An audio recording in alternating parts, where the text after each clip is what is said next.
नमस्कार, प्रणाम। कैसे आप सब लोग।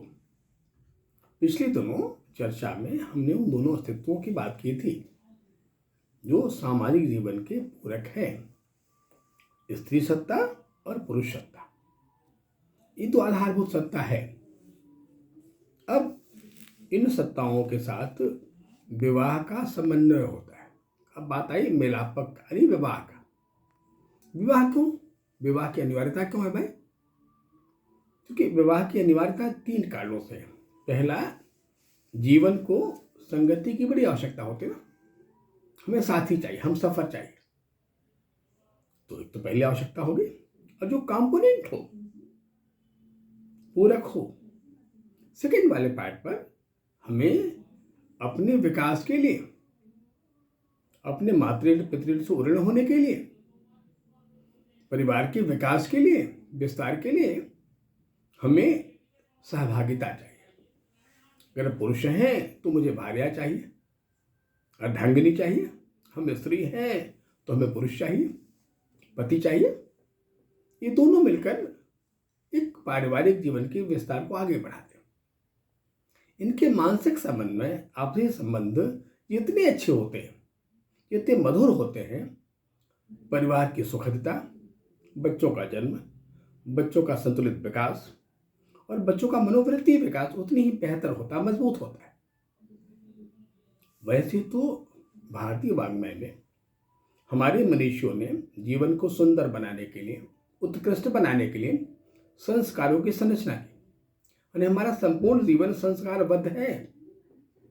इनकी शुरुआत हमारे जन्म से पहले शुरू हो जाती है। विवाह के बाद जो पहला संस्कार होता है उसे कहते हैं गर्भाधान संस्कार। पहले विवाह, फिर गर्भाधान।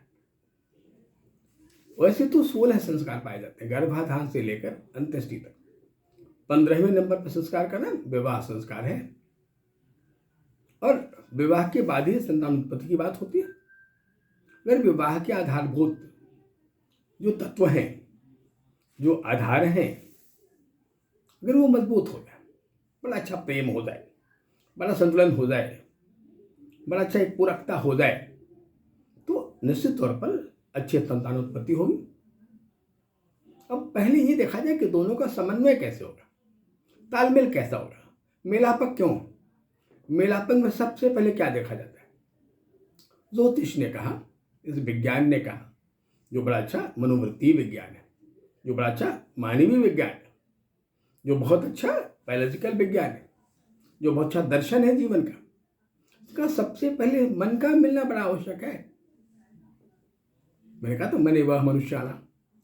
तो कहा गया कि देखो भाई, जब मिलापक करना तो पहले मन को देखा जाता है कि दोनों के मनों का तालमेल क्या है, मन क्या है, मन को कैसे जाने। जितनी राशियां हैं उतने मन है। राशि मन होता है समूह, और मन समूह को लेकर चलता है।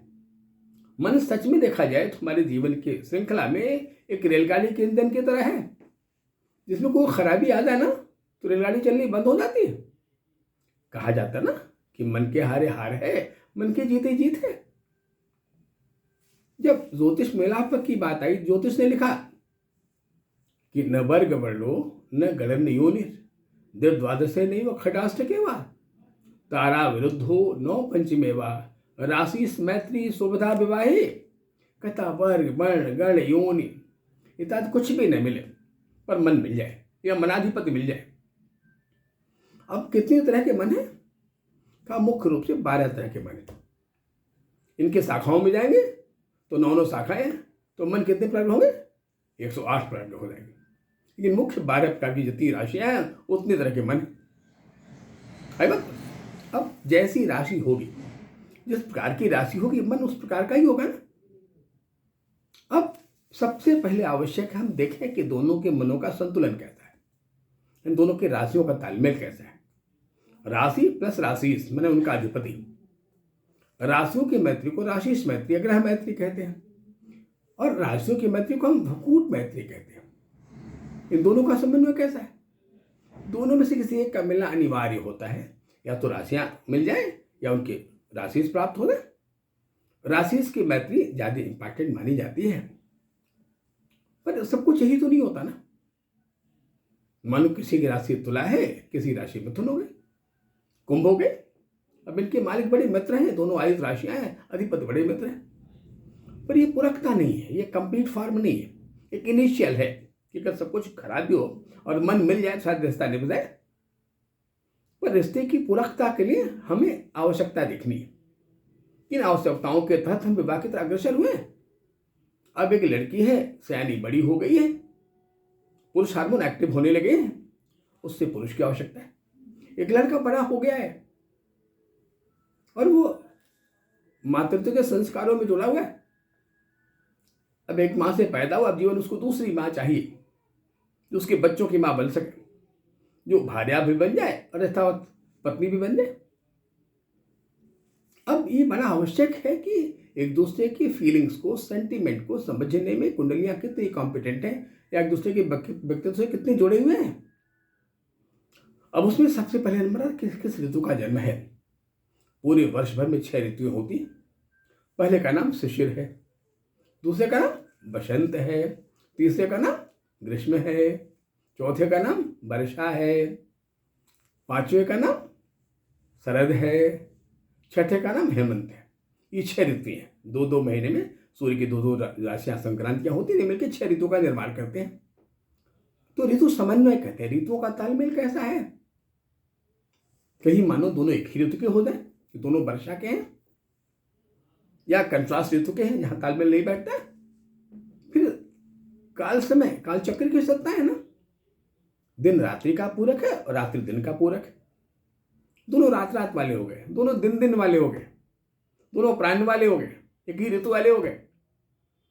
तो वहां अच्छा कंपोनेंट नहीं कहा। मन के मिल जाने से रिश्ता तो निभ जाएगा, पर वो रिश्ता बहुत खुशहाल नहीं कहा होता। बड़ी लड़ाइयां हो जाए, बड़े प्रेम भी हो जाए, उसे संतुलित नहीं कहा जाएगा। तो मेलापक के दृष्टिकोण से एक बड़ा गहरा विषय है। संस्कारों में 15वां संस्कार है और जीवन की मुख्य धारा का, जीवन के निर्माण का आधारशिला है ये। अतः इसमें बड़े गौर से, गहराई से विचार करके आगे बढ़ना चाहिए